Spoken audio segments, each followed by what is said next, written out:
Good evening and welcome to the Paranormal Lens podcast presented by Jotnick's Paranormal. My name is Jamie Widener. I will be your host this evening along with Chad Thomas. Mr. Thomas, sir, good evening. How are you? What's going on? Oh, I'm doing okay. Feeling a little older today, Jamie. You're looking a day older than you were yesterday. Uh-huh. Yeah. So, Happy belated birthday, sir. And thank you. I appreciate you, that. you do look good for your age. So I, I guess that's good. yeah. So, You yeah, don't. yeah. I always say I don't look as old as I feel. So I you know, get that. Yep. I So, don't think that's possible at this point. Ugh, so goodness. But I hope um, you had a good day. I did. It was a good day. I got together with some friends. I spent some time out in nature, grounding and Okay. taking pictures, which I enjoy. And Totally. Um, so yeah, it was a good day. So, and that was on the heels of an investigation this weekend, which is always a good time. Yep, Um, absolutely. it was a little weird, but it was a good investigation. Well, it's we're paranormal people. Everything we do is weird to people, right? This Like is true. Yeah. and so but yeah, it was the brewery was a little different feeling wise, Hmm. and the usual hotspots were less active than usual, but then some places that aren't usually were. So Right. and I think it kind of all culminated in the catacombs at the end with some really interesting activity in the bat room. Um, so you're right. It was different Hmm. in a good way. I'll Yep. take it there and say that. But Yeah. uh, yeah, I haven't had time to look at evidence review or anything yet either. But anecdotally, I think we had a good group of people. Of course, that helps. Hmm. Interested, engaged. As usual, people dissipated as the evening went along. The lateness of our nights are more than most are used to, or many are used to. Hmm. But and actually, this is the first time in a long time that none of the guests were staying over, either in the hotel, the central hotel part of the property, or the Airbnb across the street. Everybody was traveling back Right. somewhere. That was different, but also good. You Hmm. know, Yep. so So yeah, okay, it was fun. So it was. So and why not, right? uh, You make the best friends in the dark at 2 a.m. yeah, we'll go with that. Yeah, So yeah.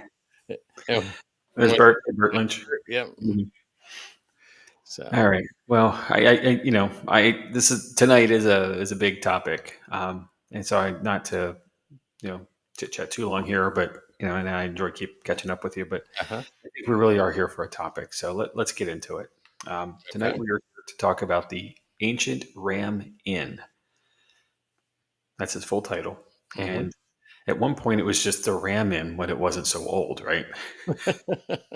Okay. The reason, and I'll explain why it's called that in a second. But we start with where are we in the Uh-huh. world? We are in Great Britain, in England, and we are on the western side. We are about 2.5 hours west of London, and about approximately an hour east of Cardiff, Wales, at the location of 8 Potters Pond in Woton Under Edge, Gloucestershire, England. And if you can say all of that 10 times fast, Watton Under Edge, Gloucestershire, England, I think you get a prize. I don't know what it is. I'll figure it out later. Uh, but put it in the voicemail or something, send it to me or voice text. Email it to us at Anyway, paranormallenspodcast at yes, gmail.com. there you go. Uh, gosh. So the reason it's called the Ancient Ram Inn is that it is ancient. It is a location that has been standing for a very, very long time. So we're going to start with the history as we always do, and there's a decent amount of it, um, and then some context too, and then of course we'll get to the paranormal stuff, which Okay. is why we're all here, right? Mhm. So I'd like to welcome you to one of England's oldest inns, and England's forever old, so being one of the oldest really says a lot. The ancient Ram Inn is widely recognized as one of the most haunted buildings in Britain. Its reputation comes not only from centuries of human activity, but also from the many stories, legends, and reports of paranormal phenomena connected to the property. Originally constructed in 1145, that's 1145, a very, very long time ago, Wow. the inn began as a practical residence associated with the nearby St. Mary's Church. Over time, its history and location gave rise to folklore, and the building gradually acquired its notorious reputation. Today, it stands as a significant site for those interested in history, folklore, and the paranormal. Before we start exploring that stuff, it's important to understand the historical context of the inn's construction in its early years. Again, it started in 1145. So, initially, the inn was intended to serve as housing for church officials and craftsmen involved in the construction of nearby St. Mary's Church. The year 1145 was a considerable period of considerable activity across England and Europe, and situating the inn in historical context helps to appreciate its significance. Some global things were going on. The Second Crusade started, and it was 1145 to 1149. European powers launched military campaigns to the Holy Land, which affected travel, trade, and political stability across the continent. The anarchy in England was in full swing. This was 1135 to 1153. So the civil war between King Stephen and Empress Matilda, and it caused political instability, particularly in the western regions where the inn is located. There was a lot of religious growth. Monastic and church buildings projects were common, reflecting the influence of the church on daily life and architecture. And again, the church was being built. That St. Mary's Church was being built nearby, proving that as well. And around the rest of the world, in places that we knew and didn't know yet, the Song dynasty in China was making some significant advancements in technology, printing, and governance. And the Mayans were creating calendars and living their best life in Central America long before any of us knew they were even there. So, in this setting, the ancient Ram Inn was constructed to serve both functional and residential purposes, eventually becoming a site with layered history of human occupation. So, this is the 1140s. This is medieval times. So, what's life like back then? Daily life in the 12th century was very different from today. Makes sense, right? Hmm. Served as practical hubs for travelers and local residents. Life at the ancient Ram Inn during its early years would have included basic accommodations, straw stuffed mattresses, very simple furniture, minimal privacy, food and drinks, of course. It's an inn, so there'd be locally sourced bread and meat, and as well as ale, which was the drink of choice. And they provided sustenance for guests and residents. And community interactions. Inns were social centers where news, trade, and local disputes could be exchanged. And that really hasn't changed a whole lot. If you go over to Ireland, public houses are still very much the same way. We have the privilege here in our area of having TELUS 360, which is very much that, a Right. social house with an Irish tint to it. And the inn's proximity to the church meant it was closely tied to the ecclesiastical activities, and its architecture reflected both practical needs and stylish trends of the period. So, as a transition from the church time to a private home, originally the church property, the inn later transitioned through various owners, reflecting the social and political changes of England over the centuries. During the Tudor and Stuart periods, England experienced religious reformations, witch trials, more on that, and social unrest. Buildings with old foundations and unusual features, such as the ancient Ram Inn, became associated with folklore and superstition.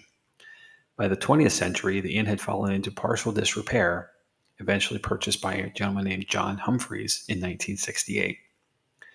Mr. Humphreys and his family reportedly experienced extensive paranormal activity during their residence, which helped cement the inn's reputation.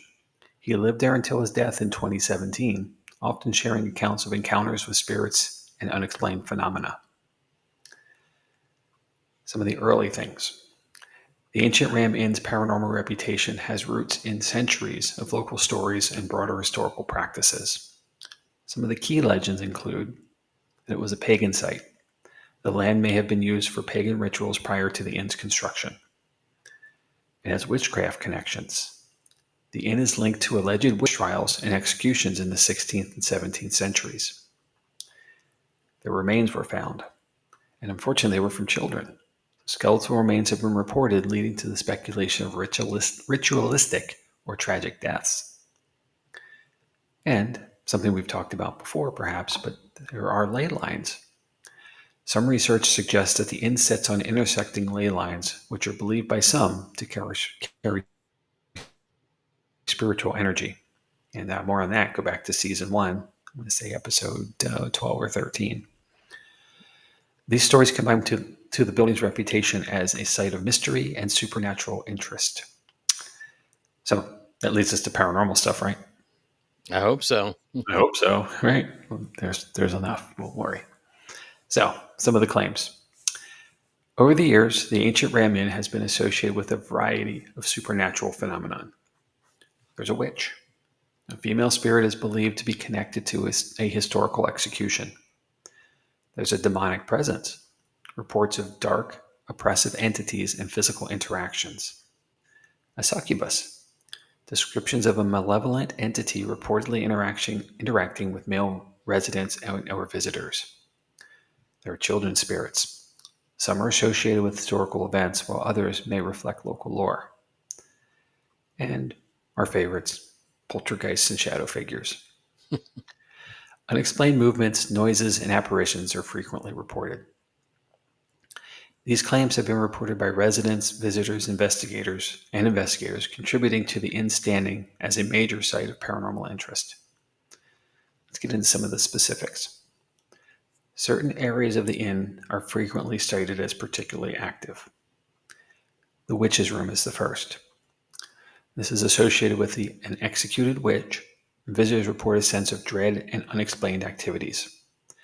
The room is named after a woman who reportedly took refuge there in the 1500s before being discovered and executed for witchcraft. Her restless spirit is said to linger in the room, often appearing in front of windows to pass her by. Some accounts describe dark shadows moving across the room and a crippled child's ghost waving at people through the windows. Visitors report scratches or burns as if attacked by an unseen force and have detected overwhelming smells of smoke or burning flesh. Hmm. It's said that the mummified remains of a cat discovered in the walls belongs to the witch's familiar. Witnesses report that a black cat ghost haunts the room, possibly the spirit of that feline remains. And a ghost hunting team described a powerful presence. Cat balls, which we all know about, are spirit detection devices, positioned on a bed and dresser, both flash at the same time, but from different locations and without any physical interference. A K2 EMF reader spiked to red while questions were asked aloud as if the spirit was responding. This is one of my favorites, Chad, and it takes us back to another episode. But a table rocked, spun, and even walked across the room, seemingly propelled by an unseen force, despite minimal physical contact from investigators. Go back to our table tipping episode there as well. Yep. So, quite a lot of things. The next space is the bishop's room. This is allegedly home to multiple spirits, including perhaps. So that was all one room? That was the witch's room. Yeah. Oh, wow. So, Sorry. no, you're good. So, yeah, this is another room. Okay. This one's called the bishop's room, allegedly home to multiple spirits, including former clergy, hence the bishop's room name. Mhm. There are spectral figures, and the spectral figures frequently encountered include, and there are many, monks, sometimes one, other times two, seen quietly lurking in corners. They're often described as dark, hooded presences. A cavalier, also known as a horseman. Some witnesses claim to have seen him pacing or riding, even, through the walls. A Roman centurion on horseback, reported to move through solid walls, and even was experienced vividly by a plumber doing work. There's a hanging woman. She is seen dangling upside down from the ceiling beams. And lastly, here, a shepherd with his dog reportedly seen near the doorway. The room also is believed to have devil worship artifacts embedded in the structure, like horseshoes and wood circles placed within the chimney. Paranormal groups advise knocking 3 times with a shepherd's crook and asking, "Can I come in?" before entering the room, or risk being thrown out. Okay. And now that I've finally been asked to leave a room, I totally understand this because I did that before. So, um, yeah. And I actually got asked to sort of leave the group the other day. So yeah, You did. Yes, absolutely. So, intriguing. so All right. so Bert's saying I guess we will have to add Scotland and England to our Ireland road trip. Well, there's a fairy to bring over from Ireland, so we'll get you there. And Heather commented a while back that she wants to investigate the witch's room. So yeah, me Mhm, too, along mhm. with all the rest of it. And there's more, so hold tight. The next space is the attic. Reports here include moving objects and the sounds of footsteps. Multiple visitors and the inn's former owner, Caroline Humphreys, report hearing heavy, sometimes rhythmic, dragging noises across the attic floorboards. These noises are seemingly transmitted down to the bishop's room below. Shadow figures and unexplained knocking have been reported, in line with paranormal activity connected to the floors and ceiling. And local lore says the attic is haunted by the ghost of an innkeeper's daughter, allegedly murdered there in the 1500s, and as one medium named her Elizabeth. Might be her name, Okay. right? The next space is a barn. So this is noted for supposed demonic activity and unusual energy readings. Firstly, a 7-foot shadow figure has been seen at the doorway. Multiple write ups describe a very tall black silhouette that guards, for lack of a better way of saying it, the barn entrance. He is aggressive toward men and selectively engages with certain women. Witnesses frame it as a demonic protective presence rather than a human spirit. There is aggressive vocal phenomena. Groups starting their night at the barn have captured growls and terse commands like "get out" on recorders and spirit boxes. Some sessions also report mocking laughter. A recent public event recap logged "help, help us, get out" and a growl in the barn area. There is generally oppressive energy and trigger object hits. Team write-ups note the barn as a frequent vigil spot with spikes on gadgets like cat balls and REM-style touches, where a figure is said to be near. So, Hmm. a lot of stuff. Yeah. So, the inn has attracted significant attention from paranormal investigators and media outlets. It's been featured on television programs such as Most Haunted, Ghost Adventures, and The Great British Ghosts. Reports of rare, of course, include things that we discussed, but sudden temperature drops, EMF fluctuations, disembodied voices, and objects moving without explanation. While skeptics often cite environmental factors such as old construction, drafts, and psychological suggestion, it's the consistency of the reports that have maintained the inn's paranormal notoriety. In the inn today, the inn operates primarily as a heritage site. So you really don't have it as an active inn anymore, Right. and is a venue for ghost tours and investigations. Visitors to the site can participate in guided tours, exploring the building's history and paranormal claims, stay overnight for ghost hunting experiences, and observe historic architecture, relics, and artifacts related to its past. Although it is no longer a traditional inn, the building's preservation allows both historical study and continued engagement with its haunted reputation. So, why does this place endure? Hmm. The ancient Ram Inn remains significant due to its historical importance. It's one of the oldest continually standing structures in Gloucestershire. The folklore and legend of it, centuries of stories have reinforced its reputation. Media, right? And media attention. There's TV shows, blogs, publications, and now podcasts and have highlighted its paranormal activity. We're not the first. Sorry. I'm sure. And visitor interest. The site continues to attract historians, ghost hunters, and tourists daily. Its longevity and layered history make it a unique site where historical study and paranormal investigation intersect. So, to conclude, it's a house that refuses to be ordinary. The ancient Ram Inn is more than just a timber frame building in Wotan under Edge. It's a layered timeline of English history wrapped in whispers and shadows. On one hand, its origins reflect the evolution of late medieval domestic life, the wool trade, and the changing uses of parish buildings across the centuries.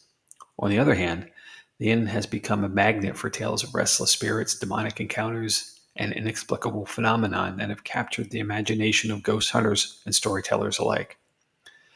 What makes the ancient Ram Inn so compelling is not whether every claim can be historically verified or scientifically explained, but rather the way history and folklore overlap inside its creaking beams. Each room offers a narrative. The bishop's room, steeped in terror, the witch's room, echoing the accusations from centuries past, and the barn and attic, heavy with lingering presences. Whether one visits seeking heritage or hauntings, the inn serves as a reminder that history is never entirely silent, and sometimes it speaks in ways we don't expect. Ultimately, the ancient Ram Inn endures because it straddles two worlds, one anchored in documentary history and the other in the realm of the unexplained. In doing so, it invites us to ask bigger questions, not only about England's architectural past, but about why humans continue to find meaning, fear, and fascination in places where the line between the natural and the supernatural grows thin. We cite some sources and we'll discuss. Mm-hmm. It's a long list, bear with me. Hauntedbritain.com and the Ancient Ram Inn. Triskele, which I think I'm saying right, Triskele, heritage.triskellepublishing.com. Medieval Myth Busting, the Ancient Ram Inn. Medium.com, the real story of the Ancient Ram Inn. Travelawaits.com, England's haunted Ancient Ram Inn. Haunterooms.co.uk, ghost hunts at the Ancient Ram Inn. AstonishingLegends.com, the Ancient Ram Inn. There's a pattern here. BBC.com, the Ancient Ram Inn, Britain's most haunted.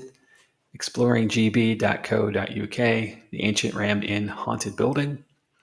SpiritShack.co.uk, haunted places, the Ancient Ram Inn. I love this one. SpookyIsles.com, the haunting truth, Ancient Ram Inn. LittleHouseOfHorrors.com, the Ancient Ram Inn. HouseCrazySarah.life, Ancient Ram Inn of Gloucestershire, England. And finally, the actual website for the location, ancientramin.co.uk. Chad, passport's got to get gotten, and we got to get a plane. I got a passport. I'm All ready right. to go. All right. Well, let's book it. Uh, do you want to go first? You want me to keep talking? Wow. I mean, I got to process some of this, Jamie. Well, there's one thing here that I didn't bring in because it's the narrative says 1145, but there is another narrative that says the building isn't that old or as old as that. So the I guess there's England, the UK, everywhere. In the UK, there's documented history. It's forever old, right? Right. And it is well done. They figured it out a long time ago how to keep records accurately. So there is some tale that the building isn't this old because there's a different narrative of a building being built on the property as late as 1495 or 1496, somewhere in there. So Okay. 300 and something years later, that's still really old, right? Yeah. Yeah. 1495, Columbus only sailed in 1492. He was on his way back, Right. So the New World was barely discovered. This is still really freaking old. It's just not as old. Right. So, I'll And take either one at this point and because I still would believe the rest of it. and it's so hard. I mean, we have better records from England than a lot of other places. But it could Because be they're in English. but it could be that things were like it was built and then there was an addition put on, or there, like Right. it Yes. tra- translating English sometimes takes some work. You know what I mean? Like, um, Yes. That's fair. And if you've ever, I remember being in college, I had to read a the Tale of King Arthur, but it was Le Morte d'Arthur, which was a translation of French to English, and it was Old English. It was old English with an E on the end. It was that old, right, you and oh my gosh, it's a great story, and I think everybody should read it at some point, but it was so hard to read because it wasn't English as we know English now, right. and I get that going back through these documents and records and everything, and everything's in hand, a lot of mostly with a quill. You Hmm. know, they didn't have Sharpie pens yet, that I can't live without now. So I totally get that, and it was as good as it could be, and Right, anything is only as good as what's been captured. right. And take But yeah, take it for what it's worth. to your point though, whether it's 1400s or 1100s, that's still ancient. Yes, it doesn't lose the ancient No, either way. exactly. Um, Heather says, I like that it not only has human spirits, but cats and dogs also. Yep. I'm sure there's probably something more in the barn that's just waiting to be found as well. Yeah. Some other animals and I whatnot. was, I, Certainly would have livestock in that time. yeah, I was definitely thinking like stock horses, like that came to Mhm. mind. Well, sure. And there is a horse. There's a tale of a cavalier with a horse, or perhaps a centurion with a horse, Mhm. um, going through the property as well. So that's So, fascinating to me as well, because the 1100s is still Roman era as well. So the centurion does make sense if it goes back to then. And mhm. even if it doesn't, the land would have, there would have been Roman activity Yeah, on the land as well. I mean, right. certainly in this part of England. And Um, there could have been a structure there that was 1100. Like building. We know that land has multiple structures on it over time. yes. So, yeah, wow, there is just so much going on there. So much, like you said, layered history and energy and emotions, and the witch trials, the it's just the children, like taking some the pagan, like the fact that it could have been a pagan site even before Well, this. it would have been right Right, it's before everything. organized religion, Right. and Christianity had spread. This certainly was that, and it was, and we know better when something's pagan. We know it's not some negative entity kind of thing, or Oh, negative right. thing. It's certainly not any of that. But for those who don't know, or and I think stigma steps in here, Mhm. and misrepresentation steps in here, because it's not the path that you're taught or trained to follow. Right. Growing up in the church cultures that we have now, the traditional sense in Christianity, it's frowned upon, it's shied upon, so it gets the bad rap. But it's people who are connected to nature, Mhm. and their belief systems that came from it, and not terribly unusual or unique away from Native Americans here and Right. First Nations people in Right. Canada and whatnot. Indigenous peoples all over the world. They were connecting to the nature and the environments they were in, and Yeah. found their deity there. And I don't think there's anything wrong with that, honestly. No, no, not at all. And I It's wasn't I great. wasn't going there. It's just if it was a pagan site where they found remnants and things like that, Okay. there would have been that energy that was poured into it. Like it was a powerful place for them.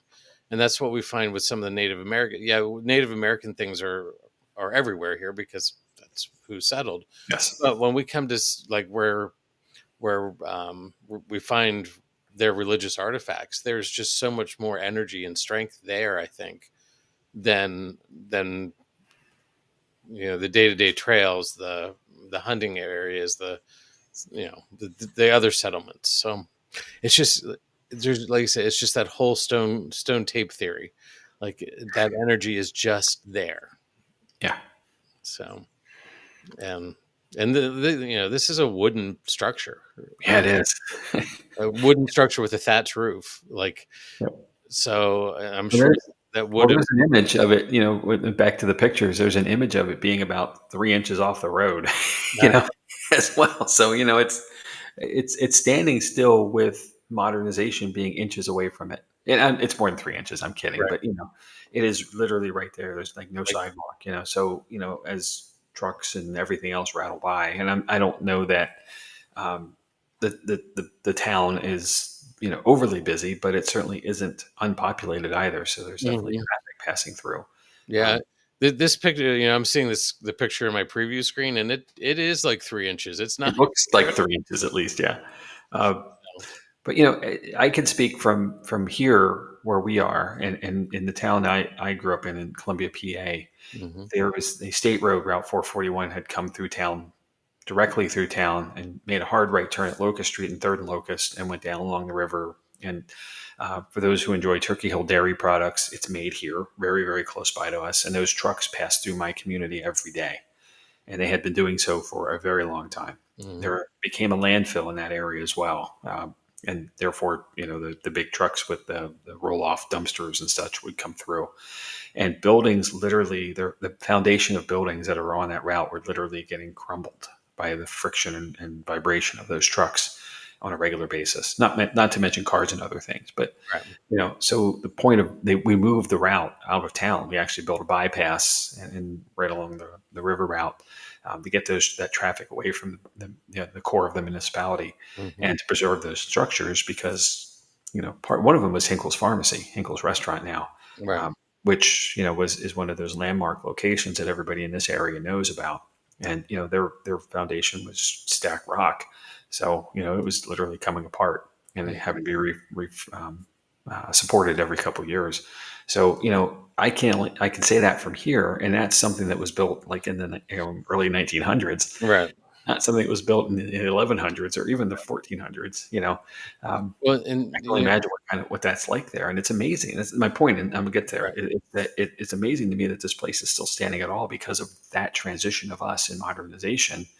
That was Right. really not, it's an unintended consequence Right. of modernization to cause damage like this because we have cars now. We didn't have cars back then. Right. Hmm. I mean, and I think Bert made the same point. Hard to believe something wooden lasted that long.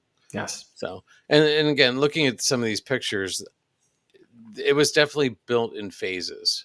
Yes, I agree. And you can tell that there's the early style. Then you move into the Tudor section of it. Like this building has been added onto, and I mean it's a gorgeous building, but run down, I'm sure, but just gorgeous, and the architectural styles that are within it, just it's a history lesson all in itself.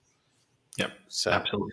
And so and that's the benefit. And like every place that is old now, that's not functioning the way it used to be. But it's still accessible to us. Your ticket fee is not necessarily a profit center. It's more of the support system to help keep right, the renovations and the restorations happening, to keep it being available to others later beyond us. And which is so I'm important. grateful for that. Yeah, yeah. Because if it wasn't done 100 years ago, we wouldn't be able to do this thing for our generations, the Yeah, upcoming generations. So, absolutely. Paying it forward. yeah. I, So, I remember we had Daryl Marston on a while back. You remember he was talking about his trips over to UK and how mhm. there was a church across the street from a location that he was using as with the original work he was doing, and it was a Nordic church, and it was still standing, from this window in the 1300s even. But it's an old aged facility. It was still standing and looked in good condition. Obviously, it wasn't open to the public. Right. Believe he said the building that he was using, that the addition in the back was like 400 years old. Right. It's I the mean, new part. and this just predates, it just predates our understanding in the United States of history. Yes, yes, we Um, are we are babies in the world. Yes, yeah, very true. Uh, um, and unfortunately, we wiped out most of what that history was here before us. yeah, So, we did. Sadly, you're right. Agreed. but so to answer the normal question, is it paranormal or not? If it's not, there's something wrong. Yeah, hell yeah. My answer, hell yeah. Um, and here's how we find out. So We book a there are daytime and overnight investigations. The daytime, and you get in, you have a guide, so someone is with you, right, and more for liability than and just overall building security than anything. It is a whopping 35 pounds to do that, which is equivalent to $47.27 as of yesterday's exchange rate, USD. And if you want to do it overnight, and same thing, you'll have a host with mhm, you. Think of us when we went to Tala, how we had guides there, but right. didn't really guide us only if needed. They're just to make sure everybody was safe and secure. It's 59 pounds for that overnight experience, which equals to be about $79.68. Where in anywhere we know can you do what we want to do or we get to do for $79.68, sir? And nowhere. And if it wasn't like $1,000 plane trip, it would be really affordable, right? So you have to make it. You have to split that $1,000 plane trip up between like 10 spaces, and then it makes it. Yeah, Right? yeah. Is that how this Well, works? but still, I mean, you'll do other things while you're there, of course, Yeah, too. So it's well worth it. And I'm sure we can find more than one thing to investigate I while bet. we're abroad. But Oh my gosh, I saw the rates and I was like, yeah, okay, yes, please. Um, and then, if you can't make the trip, you can go to their website, which again is ancientramin.co.uk, and you can register for access to their live streams for investigations. So Okay. the facility has cameras, and very much like the Hinsdale House when we were there, there's you when you're an investigator there, you get access to their live stream for the time you're there, and Right. and you have it for a certain amount of time after you leave, so you can go back and review it on top of the things you take with you to for your own capture. So it's a nice add-on in that sense. Here, anytime once you're registered, as I understand, anytime there's a live stream happening for a physical investigation that's scheduled, they'll let you know. They'll send you a message and say, "Hey, we're going to go live on Tuesday at 3. Jump in if you want to." And Hmm. you got to remember the time difference here. There's several hours between Right. us, but that's pretty cool. I did register, so just so you Oh, know, cool. I'll let you know how it goes. Cool. So, but yeah, Um, wow, yeah, right there, that's cool enough. So you can be anywhere in the world, mhm, and not be in the moment with the folks in the building, but see what they're seeing. That's mhm. fantastic too. Jamie, we didn't miss something there. August 9th, a couple days ago, was the open day for $10. Yes, yes, You I could have saw. gotten in. Yes, and then coming up on October 11th is a make your own voodoo doll event as well. So uh, Well, they had, we they had one a couple months ago, and then that's unfortunately we have a an investigation at Boobies that night, so we we do. We're can't. busy. I know. But and I'll throw that back to our voodoo episode back in season one as well. Right. Well, So that kind of stuff. It's just the fun of it. There are events they had for kids as well. Think of our Boo Crew that we've done, where we bring in a group of youths to teach how to be a paranormal investigator at a younger age. They mhm. do the same idea of it anyway, and have events that are specific for kids to come and check out the place and So work the Bert, paranormal side of it. yeah, Bert says they'll be in England at some point, and he has a family castle to visit not too far away. I expect Excuse me, sir, you have a family castle? What the what? Why am I learning about that just now? but I I, expect a book I, report from yeah, I expect a lot from that. So, well, that's really cool, and therefore, when in the neighborhood, you might as well stop by, right? Mhm. Call first, just make sure someone's home. But I think you're good. Well, It's Jamie, really it cool. sounds like someone's always home at this location. It's a good point. Well played. I'm glad I didn't take that sip first. Holy cow! Ooh, Uh, yeah, wow, sounds like an amazing site. Um, I think we're gonna have to do some more European studies and see what else is over there, sure. and yeah, wow. Well, again, we're talking about a part of the world that is really old and really well documented. Hmm. And the UK is, it has that advantage, but it's also elsewhere as well. So, um, there's so many places everywhere. We talk about this all the time. There are no bounds to this, the Right. paranormal world, and people have literally been dying for thousands and thousands and Hmm. thousands of years. So yes, I agree with what you said, and I certainly I think we have the opportunity to go anywhere. And the question, I guess, the good problem is how do you narrow? Um, that's so cool to have so many choices. Hmm. All right, we have some comments to catch up on here, Jamie. Jim says, "Thanks for introducing me to a place I knew nothing about." Same here. Great information from across the pond. Bert said, "My grandfather was the cofferer to King Henry the Seventh, or 12th, seventh. My Seven. my Roman numerals aren't that great." And then this one, The Jamie. X would be a 10. So, yep, 7. Heather says, "I have a family castle in Scotland. Kanye wants to go to England for her graduation gift, so we'll be there in 2027." All right. Well, we were just hanging out with royalty and we don't even know it. Look at that. Apparently, Goodness. yeah. All right. So, I don't know if I should bow or curtsy next time I see him. Um, Probably both to be safe, right? yeah, yeah, Oh definitely. gosh. All right. Well, So, I'm curious, Bert, if you can tell me what a cofferer is. I think I know. Yeah, it would be someone who handles money, I believe. But I'd be curious to know what that actual what that post does for King for the King. So let me know, or anyone let me know. Um, wow, yeah, man. The more you know. Yep, exactly. All right. Well, my opinion here is it's haunted. It has to be, Oh yeah, and yeah. again, documentation after documentation after documentation. I give a lot of credit to the Humphrey family, picking up the property in 1968. I don't know what they got it for. I'm sure we could dig that out if we wanted to, but it was in a state of disrepair, uh, or ill repair anyway, and Mhm. they certainly worked to reestablish the place, bring it back up to code and standards and all that. But then they were willing to share their experiences. And this is another thing. You brought up the comment hiding in plain sight last week with the Saratoga County homestead. Mhm. This building just sits back there and nobody knows what's going on at it. This is one of those places if folks didn't bring it forward.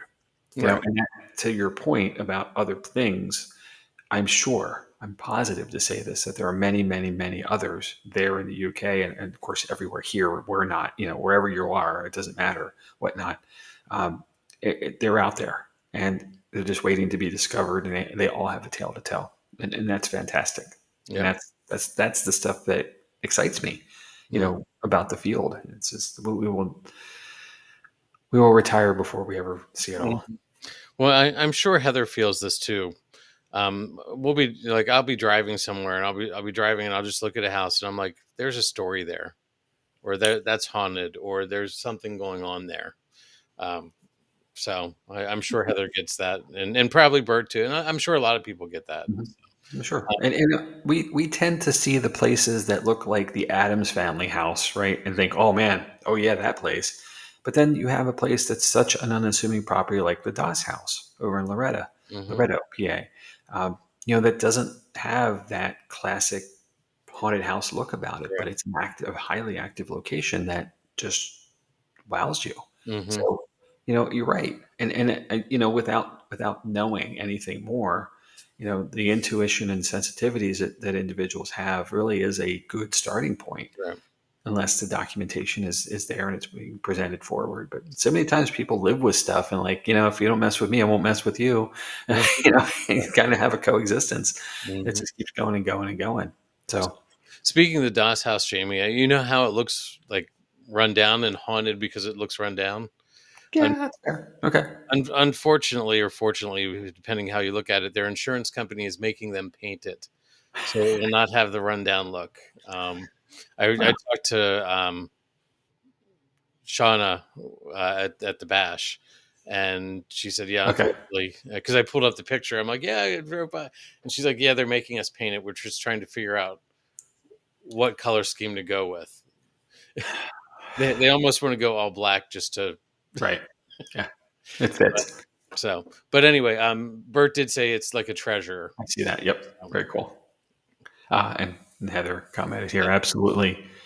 There are houses that I drive by that you can just feel them yeah, with an exclamation point. yeah. Totally understand that. So yeah, there's no doubt in my mind that's haunted 6 ways to Sunday. So Another thing for the list too, mhm. the long list that we have of places we'd love to be to and experience ourselves. So until then, the live stream's the best we have, I guess. But Yep. there's that. So very cool. And thanks to the ancient Ramin for presenting themselves that way too. I mean, that's really cool for those around the world, and paranormal enthusiasts are everywhere. So this allows us to connect in a Mhm. much better way than we ever could otherwise. Fantastic. Yep. So All right. Well, sir, that's everything I got. that's what you got. Thanks for letting me indulge this one. And Thank you it's for bringing this. I'd never heard of it until it came up on well, your list. I'm like, what's that? yeah, I've known about this one for a long time. I'm sure I saw an episode of somebody's something somewhere back in the day. It might have been the Ghost Adventures episode, maybe, but I don't Mhm. think so. I don't recall that specifically. But it's been a place I've known about for a couple of years, and the wish list. If you could go anywhere, where would you go? kind of Right. thing. We joke all the time about having a paranormal plane or a paranormal bus or whatnot. Now we need a paranormal boat too, I guess. But um, so Yeah. because we got to get out to the lighthouse on Elon Moore, Right. Right. you know, while we're up that way, right? Mm, may So as well. So, it's just around the corner. Uh, so the list keeps growing. just around the corner. Yeah, Just we're running out of time, Jamie.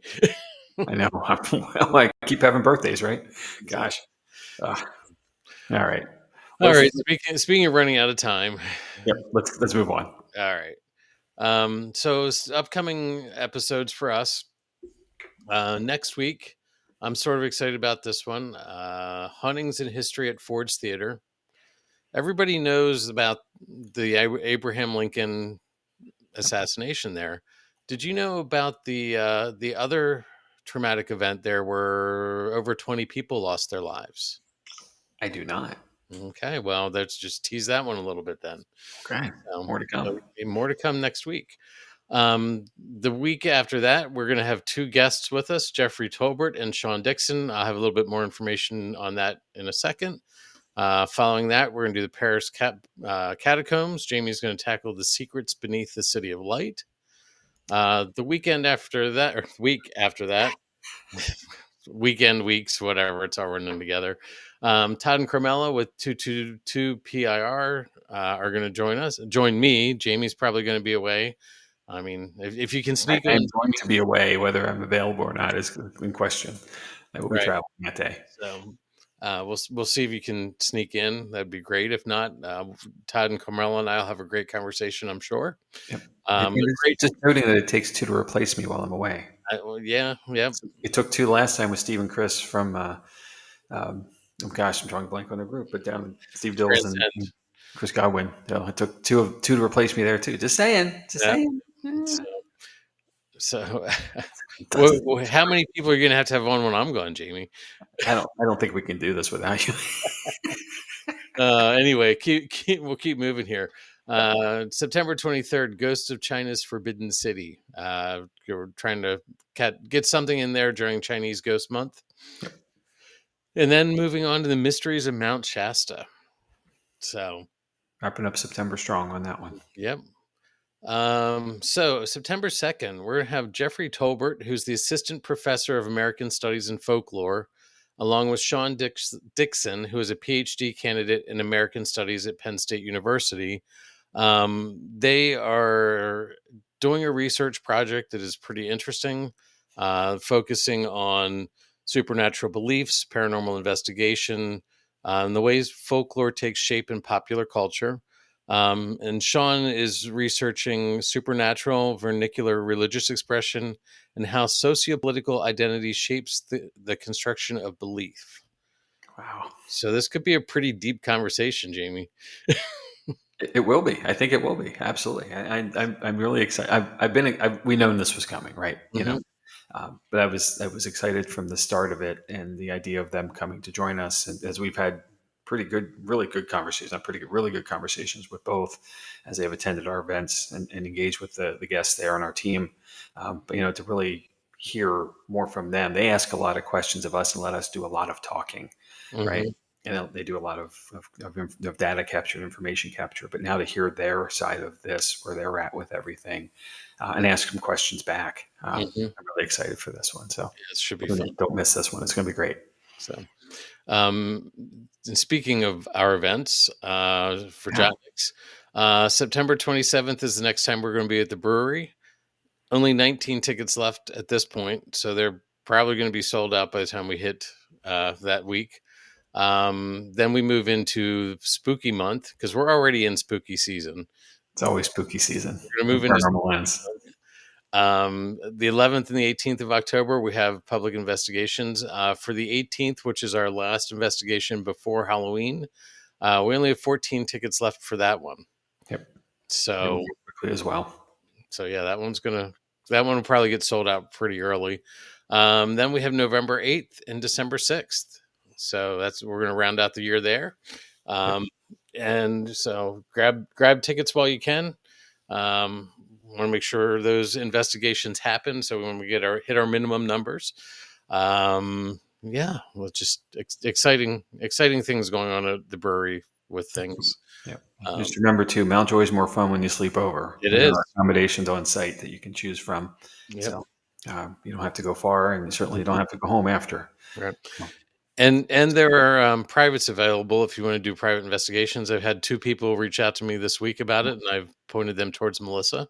So, Yeah, um, happy to coordinate that as well. So you exactly. want to bring your whole team and don't want to join in with others, um, feel free to reach out. We'll connect the dots for you and see when what dates are available and get you going. hmm So, and then as usual, you can find us on all sorts of different social medias. The team has a website.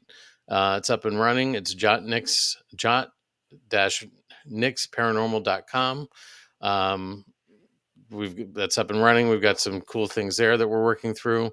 You found us on Facebook or YouTube. We have Instagram. Paranormal Lens has Facebook and YouTube. So reach out, find us. You can find everything together at one place at Linktree /paranormal lens. That's probably the easiest place to go to find stuff. Yep. So, yeah, I think that's about it.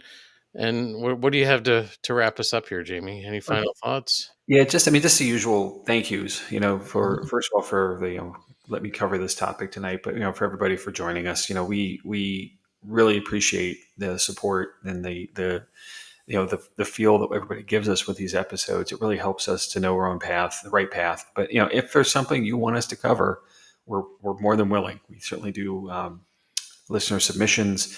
We've done many. We'll do many more. And with that, just reach out. Connect with us either on any of the socials.